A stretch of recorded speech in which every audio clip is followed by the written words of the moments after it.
하나님은 역전의 명수입니다 라는 제목으로 말씀 나누도록 하겠습니다. 1833년 10월 21일 스웨덴 스톡홀름이라고 하는 작은 도시에서 한 아이가 태어납니다. 근데 이 아이가 얼마나 약하게 태어났는지 혼자 스스로 이 젖을 빨 수 있는 힘이 없는 겁니다. 너무 어렵게 약한 몸으로 태어났습니다. 의사 선생님과 주변 사람들은 이렇게 말을 합니다. 이 아이는 오래 살지 못할 겁니다. 아마 며칠 못 가서 죽을 겁니다. 그렇게 부정적인 이야기를 했습니다. 실제로 이 아이가 자라면서 참 병치레를 너무 많이 했습니다. 너무 많이 했습니다. 그런데 그 어머니는 끝까지 아이를 포기하지 않고 아이를 안고 기도하면서 하나님 살려주십시오, 그렇게 매달렸다고 합니다. 그 아이가 드디어 좀 학교를 다니게 되었는데요. 학교 생활기록부에 이렇게 적혀 있었습니다. 빈궁한 가정 환경과 병약한 몸으로 수업하기에 굉장히 어려움을 겪었다. 그러니까 학교를 다니면서 수업 받기도 너무너무 힘들다는 거죠. 그렇지만 이 아이가 열심히 학교를 다녔다고 합니다. 소년의 아버지는 고무 공장을 운영하다가 파산이 됐습니다. 그래서 도망을 갔습니다. 어머니는 이 아들 한 명 살리기 위해서, 먹고 살기 위해서 작은 채소 가게를 운영하면서 아이를 길러야 했습니다. 그런 중에도 낙심하지 않았다고 합니다. 오히려 더 주님을 의지하고 그리고 믿고 기도하면서 이 어려움을 이겨나갔다고 합니다. 후에 이 소년이 자라나서 유명한 것을 발명하는 발명가가 되는데, 우리가 잘 알고 있는 다이너마이트를 발명합니다. 이 사람이 누구냐 하면 바로 알프레드 노벨이라고 하는 사람입니다. 처음에 이 다이너마이트는 좋은 일에 쓰려고 발명을 했습니다. 그런데 이 다이너마이트가 전쟁에 사람을 죽이는데 사용되는 것을 보고 그가 죽을 때 자신의 과오를 인정하고 회개하는 마음으로 자신의 전 재산을 인류에 선한 일에 써주십시오 하고 기금으로 내놓습니다. 그래서 오늘날 이 노벨상이라고 하는 유명한 상이 생기죠. 초석을 놓게 되었습니다. 여러분, 이 사람의 인생 참 역전의 연속이죠. 역전의 연속입니다. 우리의 인생은 늘 역전의 드라마이다, 누군가가 말했습니다. 우리 하나님도 그렇습니다. 역전의 명수다. 역전의 명수입니다. 안 될 것 같이 가다가도 마지막에 역전이 되는, 또 될 것 같다가도 또 안 되는, 참 삶의 묘미가 이 역전에 있는 것 같습니다. 오늘 본문은 역전하시는 이 하나님이 바울을 통하여 일하시는 방법, 은혜를 베푸시는 방법에 대해서 소개를 하고 있습니다. 첫 번째로 현실보다 해석이 중요하다라는 것입니다. 오늘 1장 12절의 말씀을 다 같이 읽도록 하겠습니다. 형제들아, 내가 당한 일이 도리어 복음 전파에 진전이 된 줄을 너희가 알기를 원하노라. 여러분, 지금 바울이 어디에 있냐 하면 이 편지를 쓸 당시에는 감옥에 있습니다. 이 빌립보서는 감옥 옥중서신입니다. 그러니까 지금 현실은 감옥입니다. 그런데 그의 해석은 기쁨이죠. 감옥에서 사실 생각해 보십시오. 뭐가 그렇게 기쁠 일이 있겠습니까? 잠이야 제대로 자겠습니까? 식사를 좀 마음껏 하겠습니까? 그런데 현실은 감옥이지만 그의 해석은 기쁨이다. 기쁨이다. 내가 당한 일이 도리어, 우리가 주목해야 될 단어입니다. 도리어. 도리어 복음 전파에 진전이 되었다. 해석이 참 멋지지 않습니까? 자기는 감옥에 있는데 그러나 이 복음이 훨씬 더, 자신이 감옥 밖에 있을 때보다 훨씬 더 복음 전파가 수월하게 진행되고 있다, 그렇게 이야기를 하고 있습니다. 여러분, 인생은 해석이 매우 중요합니다. 해석이 매우 중요합니다. 바울은 이 해석이 늘 좋은 사람이었습니다. 고린도전서 1장 4절과 7절에 이런 말씀이 있습니다. 그리스도 예수 안에서 너희에게 주신 하나님의 은혜로 말미암아 내가 너희를 위하여 항상 하나님께 감사하노니, 항상 하나님께 감사하노니 하면서 5절에 이는 너희가 그 안에서 모든 일 곧 모든 언변과 모든 지식에 풍족함으로 그리스도의 증거가 너희 중에 견고하게 되어 너희가 모든 은사에 부족함이 없이 우리 주 예수 그리스도의 나타나심을 기다림이라. 여러분, 이 편지는 고린도 교회에 바울이 쓰는 편지입니다. 요 구절만 보면 은혜롭죠. 은혜가 있습니다. 근데 여러분, 고린도 교회가 어떤 교회입니까? 한마디로 너무 어려움이 많은 교회였습니다. 바울이 이 고린도 전서를 쓸 때 막 분노의 이 정황이 드러날 정도로 이 고린도 교회는 매우 심각한 교회였습니다. 그런데 바울은 직설적으로 그렇게 얘기하지 않습니다. 하나님께 감사하노니. 하나님께 감사하노니. 여러분, 문제가 많은 교회에 쓰는 편지의 서문치고는 너무 감사가 넘치고 따뜻한 편지입니다. 어떻게 이럴 수 있습니까? 본인이 정말 어렵게 세운 교회가 지금 말도 안 되는 일들로, 여기 보시면 5절에 모든 언변과 지식이 풍족하다 이렇게 이야기하고 있고, 은사가 부족함이 없다 이렇게 얘기하지만, 사실은 이 고린도 교회가 가장 어려웠던 점, 문제의 원인이 뭐냐? 언변과 지식 때문에 그랬거든요. 말이 많았고, 그리고 헛똑똑이들이 너무 많았기 때문에 문제가 생긴 교회였습니다. 그런데 바울은 그렇게 얘기하지 않습니다. 부정적으로 표현하지 않고 부드럽게 순화하면서, 바울은 늘 이런 식입니다. 늘 이런 식입니다. 상황보다는 너무나도 아름답고 은혜롭게 해석을 하고 있습니다. 여러분, 같은 말이라도 아가 다르고 어가 다르다라는 말이 있잖아요. 같은 말이라도 되도록이면 부드럽게, 오해 없이. 그래서 우리가 우리의 늘 언어 생활에 조금 부정적인 말은 우리가 이렇게 거두고, 부정적인 요소가 있다 할지라도 이것을 굉장히 순화해서 상대방의 입장에 맞추어서 배려하는 마음으로 우리가 해석하는 것이 매우 중요하다라는 것입니다. 여러분, 상황은 최악일 수 있습니다. 지금 바울이 감옥 안에서 이 상황은 매우 심각한 상황입니다. 그런데 여러분, 이 한숨 나오고 답이 없는 상황 속에서 해석이 너무너무 중요하다. 이럴 때 우리가 인생을 어떻게 해석하며 살아가야 될 것인가? 너무너무 중요합니다. 여러분, 남미에 가면 아르헨티나와 칠레가 있습니다. 근데 국경을 이렇게 맞대고 있습니다. 국경 하나로 아르헨티나, 칠레 이렇게 있습니다. 이 양국은 안데스라고 하는 산맥을 사이에 두고 있기 때문에 상당히 오랫동안 우호 관계를 유지하고 있었습니다. 그런데 1904년에 약간의 국경의 분쟁이 일어납니다. 그리고 이 분쟁이 평화롭게 잘 해결되는 계기가 생기는데, 그것을 기념으로 해서 해발 높은 산에 3,832m의 우스파야타라고 하는 산 언덕에 예수 그리스도의 동상을 세우기로 이렇게 결정을 합니다. 분쟁이 있었지만 잘 해결했기 때문에 감사한 마음으로 예수님의 동상을 세우자. 그런데 문제는 이 예수님의 동상 때문에 오히려 전쟁이 일어날 뻔한 상황이 생깁니다. 어떤 일이냐? 그 이유가 있는데요. 예수님의 동상이 칠레에는 이렇게 등을 돌리고 있고 아르헨티나를 바라보고 팔을 벌리고 있는 이 방향 때문에, 칠레 사람들이 분노하게 됐습니다. 왜 예수님이 우리나라에는 등을 돌리고 있느냐? 왜 아르헨티나에게만 이렇게 팔을 벌리고 있느냐? 굉장히 이제 오해하기 시작한 겁니다. 그러면서 분쟁이 가라앉지 않는 겁니다. 일촉즉발의 상황까지 일어나게 됩니다. 그때 칠레의 한 신문사 기자가 아주 지혜로운 글을 쓰게 됩니다. 이 글 때문에 상황이 평화로 바뀌게 되는데, 이렇게 썼습니다.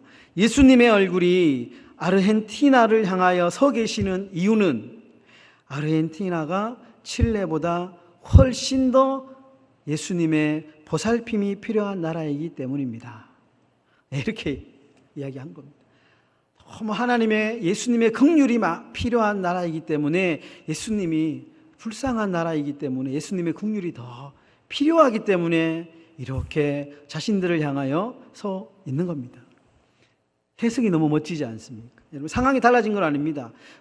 동상의 방향을 틀거나 동상을 새롭게 제조한 것이 아니고 그 현실을 해석한 것이 너무 지혜로운 해석으로 위기를 극복할 수 있었다라는 것입니다. 여러분, 현상보다 해석이 탁월한 우리 성도님들의 삶이 되기를 바랍니다. 네, 바랍니다. 우리 행복한 교회가 지금 딱 필요한 메시지인 것 같습니다. 네. 감사하게도 매주마다 예배드리는 성도님들이 많이 오시고, 그리고 교회가 밝아지고 교회가 점점 우리의 고백대로 잘 되고 있는 것 같아서 너무 감사한데요. 이럴 때일수록 우리가 더 하나의 마음으로, 네. 어떤 사람은 이런 사람이 있습니다. 이렇게 이제 조금 부정적으로 이야기하는 사람들도 있습니다. 우리가 그렇게 말을 한다고 그렇게 되나? 네, 그렇게 말한다고 그렇게 되나? 현실은 지금 이런데 안 그런데. 네. 그러나 여러분, 현실은 그렇지 않아도 우리가 믿음으로 고백하고 하나님의 소망 되시기 때문에 그 소망 되신 예수 그리스도를 붙들고 우리가 이 현실을 정말 믿음으로 은혜로 해석해 간다면 그 해석대로 하나님께서 은혜를 주실 줄 믿습니다. 여러분, 현실보다 해석이 탁월한 그리스도인의 삶이 되시기를 축복합니다. 두 번째로, 여러분, 하나님의 은혜는 예상을 뛰어넘는다입니다. 여러분.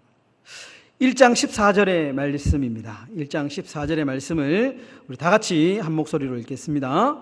형제 중 다수가 나의 매임으로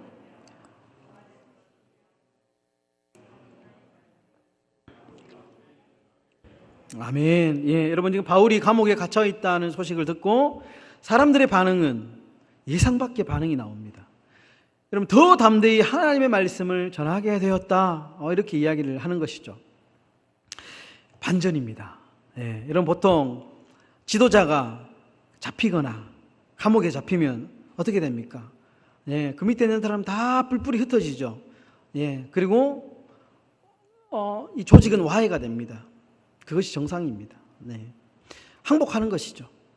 그런데 오히려 겁이 없어졌다, 담대해졌다, 오히려 상황은 역전의 드라마를 써가고 있습니다. 여러분, 우리 하나님의 은혜는 우리의 예상을 뛰어넘고, 우리 하나님의 은혜는 우리의 생각을 뛰어넘고, 우리 하나님의 은혜는 우리의 지식을 뛰어넘는 줄 믿습니다. 우리가 경험한 경험을 뛰어넘습니다. 이것이 하나님의 은혜입니다.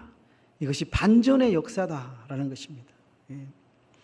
여러분, 오히려 겁이 없어졌다, 오히려 담대해졌다, 이해가 안 됩니다. 이유가 뭘까요?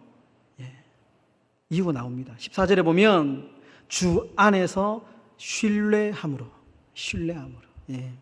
바울이 이렇게 이야기했을 때 성도들이 오히려 흩어지지 않고 더 담대한 마음으로 복음을 전할 수 있었던 이유는 하나님을 신뢰했기 때문에 그렇다라고 이야기합니다. 여러분, 신뢰는 그런 것입니다. 사람과 사람의 신뢰도 중요하지만 하나님을 향한 신뢰는 매우 중요합니다. 주님을 신뢰하면 우리의 예상을 뛰어넘는 하나님의 은혜를 경험합니다. 그리고 소망을 발견하게 되는 것이죠.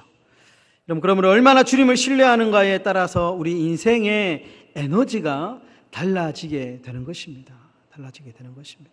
전적으로 여러분, 우리와 함께 하시는 하나님을 의지하고 신뢰하십시오. 우리의 예상을 뛰어넘는, 우리의 상상을 뛰어넘는 그런 고백과 그런 현실이 우리 가운데 넘쳐나게 될 것입니다. 그러한 은혜가 여러분들의 삶 가운데 넘쳐나기를 축복합니다. 마크라고 하는 사람이 있었습니다. 마크. 그는 원래 플라스틱 제품으로 지붕을 만드는 사람이었습니다. 그런데 잘 나가던 사업장이 그만 경제가 어려워지고 모든 것이 파산되고 결국 부도가 납니다. 그렇게 잘 나가던 사람이, 부유했던 사람이, 돈 많이 벌던 사람이 하루아침에 쫄딱, 마치 IMF처럼 쫄딱 망하게 됩니다. 아무것도 남은 것이 없었습니다. 추운 겨울 유리창이 깨진 차를 운전했고 뉴욕을 돌아다녀야 했습니다. 매서운 바람이 들어오는데 유리창을 고칠 돈이 없었다고 합니다. 찬바람을 맞으면서 운전을 했습니다. 주유소에 들어가서 기름을 넣는데 주유소 직원이 가득 넣어드릴까요? 하니까 아니요. 네, 우리나라 돈 5,000원치만 넣어주세요. 네, 좀 이렇게 자존심 구기는 그런 일들도 있었습니다. 결국 일자리를 찾았는데 화장실 청소를 하게 되었습니다. 얼마나 자존심이 상했겠습니까? 잘 나가던 사람이, 과거에는 잘 나가는 사역가였지만 한순간에 모든 것을 잃게 되었고 곁에 있는 친구들도 다 떠났습니다. 아무도 돌봐주는 사람이 없었습니다. 그래서 그는 세상이 싫었고 우울증에 빠졌습니다. 그런데 마크가 다른 사람과 달랐던 것은 믿음으로 그 절망의 자리를 박차고 일어났다는 것입니다.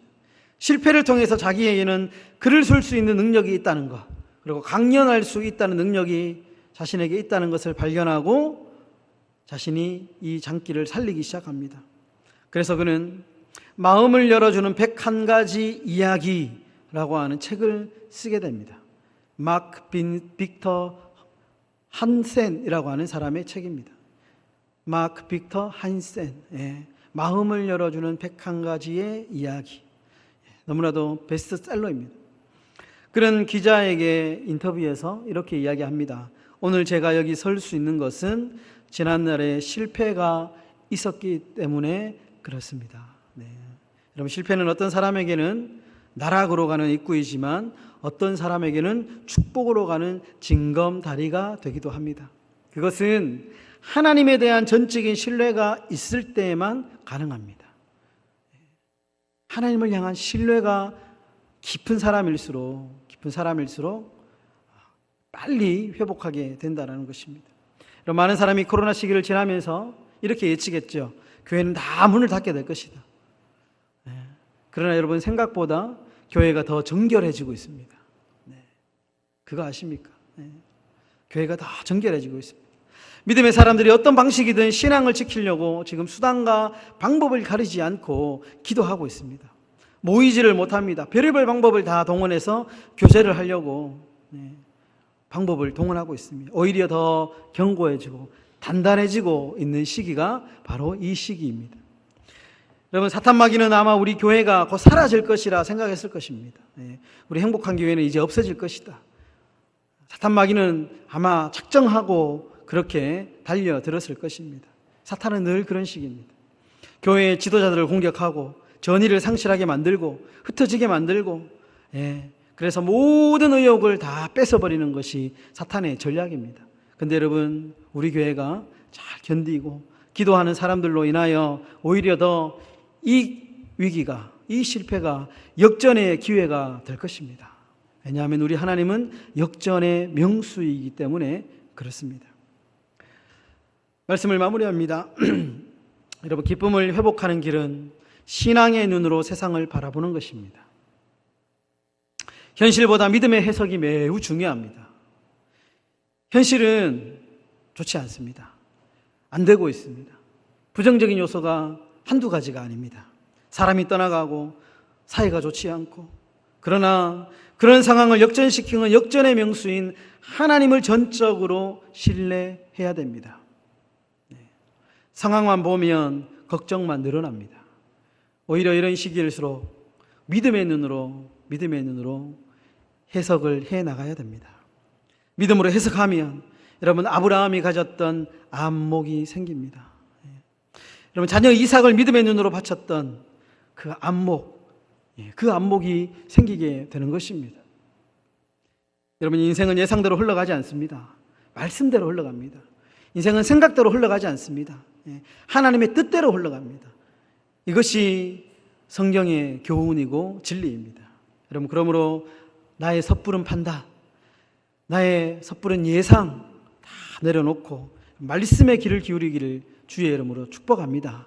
그럴 때 역전의 명수 되시는 우리 하나님께서 정말 이 위기를 기쁨으로, 이 어려움을 축복으로 변화시키는 역전의 은혜를 우리 가운데 허락해 주실 줄 믿습니다. 기도하겠습니다. 걸어가신 아버지,